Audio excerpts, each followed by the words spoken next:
d'investir, pas des petits projets, mais un projet de grande envergure, que moi j'appelle un projet Marshall, un plan Marshall de l'entrepreneuriat, pour permettre d'injecter sur 10-15 ans de fonds importants, envoyer des jeunes en formation sur le domaine agricole, industriel, etc., pour booster l'entrepreneuriat, la soutenir et créer dans notre jeunesse et dans l'ensemble du pays des champions de l'entrepreneuriat qui vont créer une économie, qui vont créer un levier d'emploi et qui vont être soutenus parce qu'il y aura un suivi, un pool de suivi de leurs investissements pour qu'à terme, dans 30, 40, 50 ans, on ait de véritables entrepreneurs qui ne dépendront plus véritablement de l'État, mais qui auront créé des entreprises, des empires qui vont leur survivre. C'est ça l'objectif que nous devons viser et non des concours que l'on crée, on amène les médias et puis on fait un concours, on donne à un jeune 1 million, 2 millions. Il n'y a pas d'accompagnement. Il n'y a pas d'accompagnement et quand vous allez un an après savoir qu'est-ce que le jeune a fait d'1 million, il vous dit, j'ai claqué autre chose. Pour compléter ce qu'il dit, qui est très intéressant, je vais simplement résumer ça en une phrase. Oui, allez-y. Il a parlé de la politique.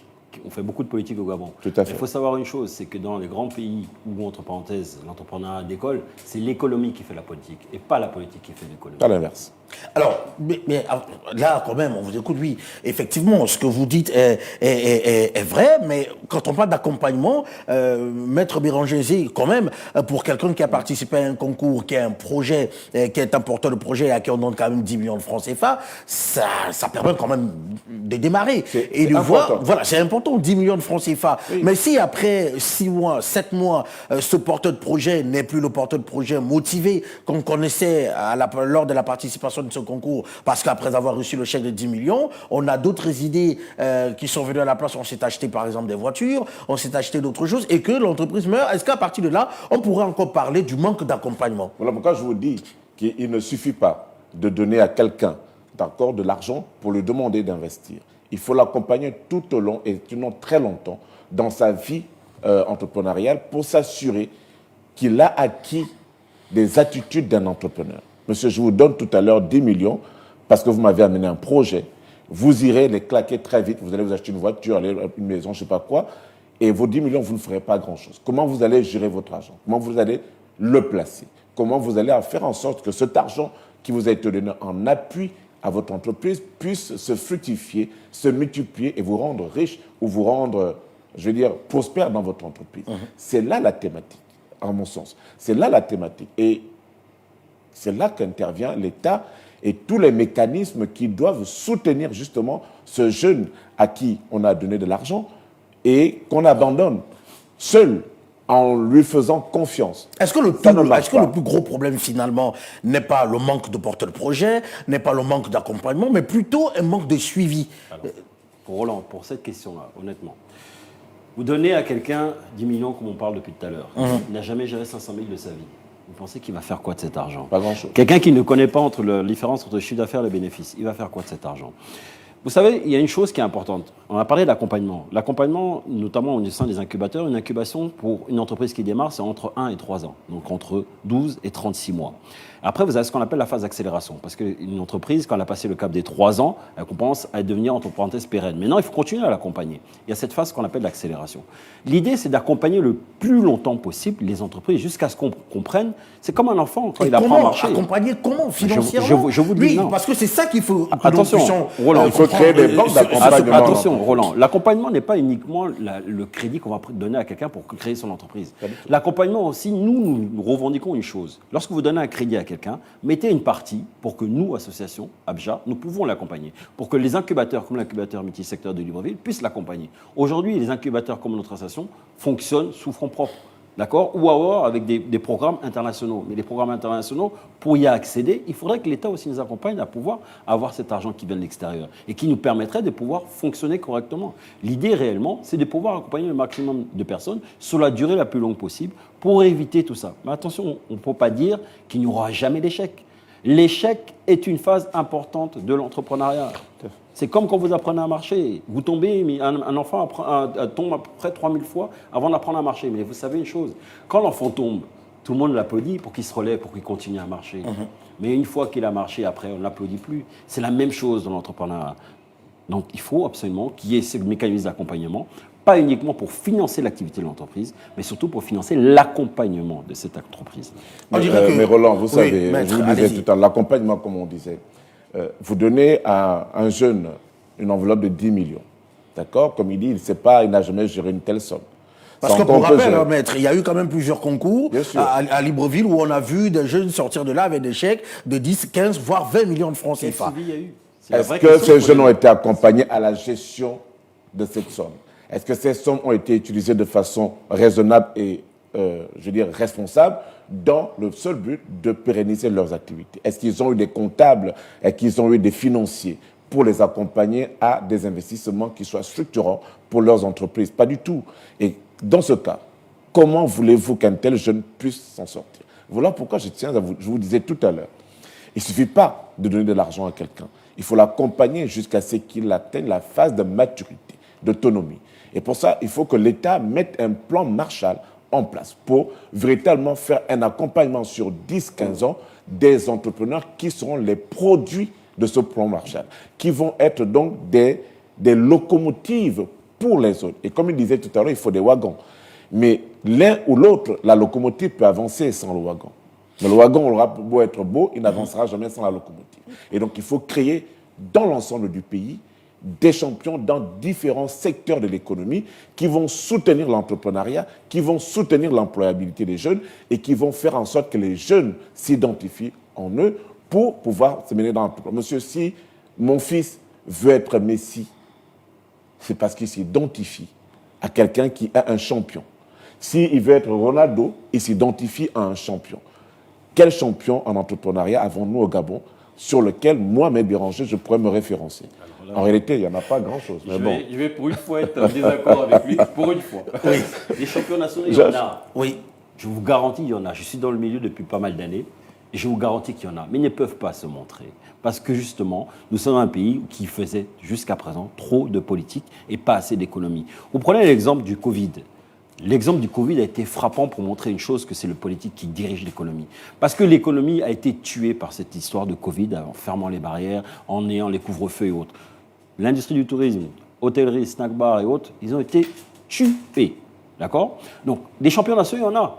Mais aidons-les à se mettre en avant.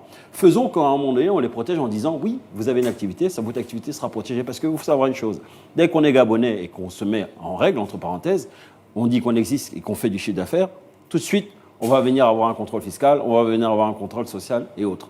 Alors que les autres, on sait très bien comment ça se passe. Il faut qu'on change de paradigme. Il faut qu'on dise une chose. Les champions gabonais, je vous garantis qu'il y en a. Demain, après-demain, vous me donnez, je vous donne une liste. Dans chaque secteur, je vous trouverai des champions gabonais. Alors, après, vous savez, on peut ne pas avoir la même Maître Béranger, oui, vous pouvez ne pas avoir la même vision des champions, mais quand même, ce que dit Roger Philippe Etelo, c'est qu'il y a des personnes qui ont réussi dans l'entrepreneuriat au Gabon. Ça veut dire qu'il y a possibilité pour cette jeunesse aujourd'hui de rêver, de sortir du chômage en se mettant à sa propre activité, même si après l'accompagnement n'est pas aussi colossal que ça. Mais par contre, on dirait le CTRI qui est en place depuis le 30 août 2023 a compris la nécessité de mettre en place un accompagnement clair pour cette jeunesse qui veut bien se lancer dans l'entrepreneuriat en mettant en place une banque qui va pouvoir les accompagner. Est-ce que là, on peut déjà parler d'un semblant de solution pour ces jeunes qui veulent se lancer dans l'entrepreneuriat et qui ne devraient plus avoir peur, finalement, Roger Philippe? Je vais reprendre votre terme. C'est un semblant de solution. Pourquoi je dis que c'est un semblant de solution? Une banque n'est pas une solution pour financer l'entrepreneuriat. Pourquoi? Parce que l'entrepreneuriat, la plupart du temps, quand on parle d'entrepreneuriat, on parle des petites TPE. Les TPE et PME n'ont quasiment pas accès au crédit financier. Il faut savoir que le microcosme gabonais, c'est à peu près 90% de TPE et PME. D'accord? Ces TPE et PME qui font entre 30 et 50 millions de chiffre d'affaires annuel. C'est juste que cette banque, elle est différente des autres. Attendez, je vous explique. J'ai longuement discuté avec cette banque-là, avec les directeurs de cette banque-là. Je suis au fait de ça. Je peux vous dire simplement une chose. Ça va être une banque supplémentaire. C'est ça la difficulté. L'accès au crédit bancaire, c'est quand nous avons un certain niveau de maturité. Il est très rare qu'une banque puisse prêter de l'argent à quelqu'un qui démarre son activité parce qu'aujourd'hui, il n'a ni garantie, ni, entre parenthèses, derrière, on ne sait pas quel est son passif financier, on ne sait pas qu'est-ce qui va, entre parenthèses, pouvoir nous rembourser. C'est toutes ces questions-là auxquelles une banque sera toujours confrontée. C'est une banque, donc ce sera régi par la COBAC. Donc les taux d'intérêt aussi seront, entre parenthèses, normés. Donc il y a des choses sur lesquelles ils ne pourront pas plus intervenir que ça. Par contre, qu'ils puissent éventuellement s'intéresser à plus de projets que les autres banques, pourquoi pas, d'accord? Mais à côté de cette banque-là, il faut mettre nécessairement un fonds d'investissement pour pouvoir faire que l'entrepreneuriat puisse se développer.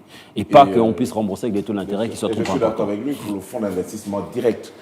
Il faut encore que ce fonds soit suffisamment approvisionné. Donc, à la place d'une banque, on aurait pu mettre en place un fonds d'investissement. Direct. Un fonds d'investissement direct avec des conditions d'accessibilité directes. Je veux dire, vous venez, vous présentez un projet, on l'examine, on vous accompagne. On vous fait un suivi sur 10-15 ans et on s'assure que vous avez atteint la phase de maturité pour vous lâcher. Je vous disais tout à l'heure qu'au Gabon, il n'y a pas de champion. Il y a des gens qui se débrouillent, qui s'en sortent pas mal en entrepreneuriat. Philippe Etedo dit qu'il y en a. Je vous dis, monsieur, je vous dis qu'il n'y a pas, il n'y en a pas. Je veux dire qu'il faut qu'on soit conséquent avec nous-mêmes.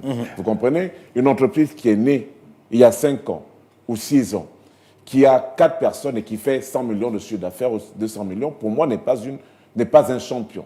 Il faut qu'on soit dans la recherche de l'excellence, dans la recherche de ce qui impressionne, ce qui est beau et ce qui va durer. Mais il faut déjà apprécier aussi ce qui marche, maître. Pour ça, je vous dis que c'est les personnes qui s'en sortent, qu'il faut encourager, qu'il faut accompagner pour les maintenir dans la phase de progression, monsieur.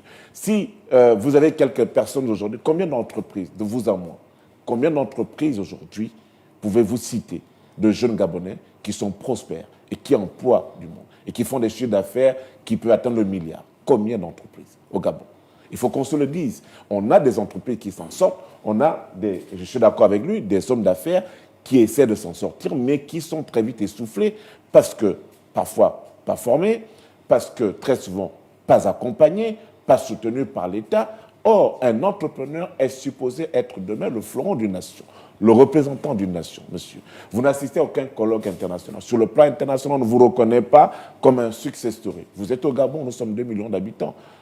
Comment pouvez-vous prétendre être champion dans un tel écosystème économique? Il faut donc entrevoir des champions qui sont pas seulement locaux, qui sont des nationaux, mais qui ont des entreprises qui arrivent à atteindre sur le plan international par leur volonté de réussir leurs entreprises. Malheureusement, nous n'en avons pas encore, du moins, M.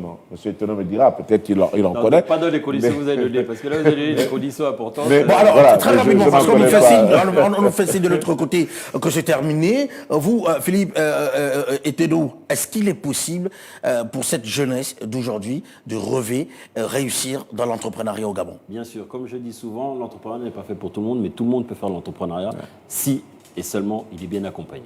Merci à vous, monsieur, d'avoir accepté notre invitation cet après-midi.